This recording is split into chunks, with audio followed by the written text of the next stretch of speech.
I am a colonel in the Civil Air Patrol and the Civil Air Patrol's national historian.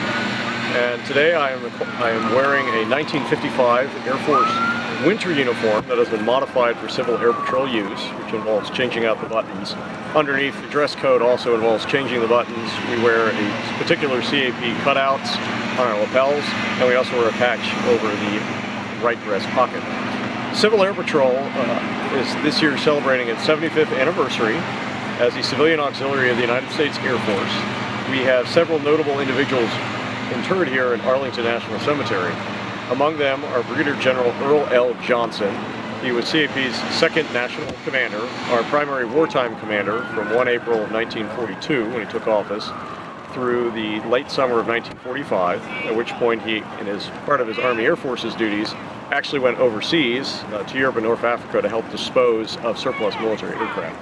Colonel Johnson returned to the United States in early 1946 and was instrumental in the passage of Public Law 79-476 on 1 July 1946, which incorporated the Civil Air Patrol as a nonprofit benevolent organization. And in 1948 we became, by law, the official auxiliary of the United States Air Force. In February 18th, 1947, General Johnson, then Colonel Johnson, was tragically killed in an airplane crash in Ohio. He was posthumously promoted to Brigadier General and is interred in Section 6, I believe, grave 323. In addition, in Section 11, in Section 6 is Colonel Kendall King Hoyt. Hoyt was a reserve colonel in the United States Air Force, retiring in the early 1960s. But on February 1st, 1942, then Captain Hoyt helped found the CAP cadet program. And CAP cadets have played a large part in Wreaths Across America, both in helping to fundraise, to sponsor wreaths, to lay wreaths, and to be key players in the organization of Wreaths Across America here at Arlington National Cemetery and across the nation as well.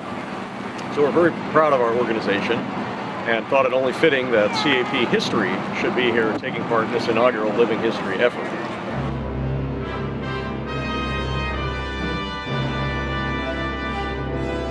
If you don't know where you've been, it's difficult to know where you're going.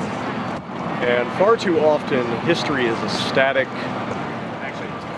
unimportant element in our society and in our democracy. And in order for good citizenship, someone must have a firm grounding in the nation's history.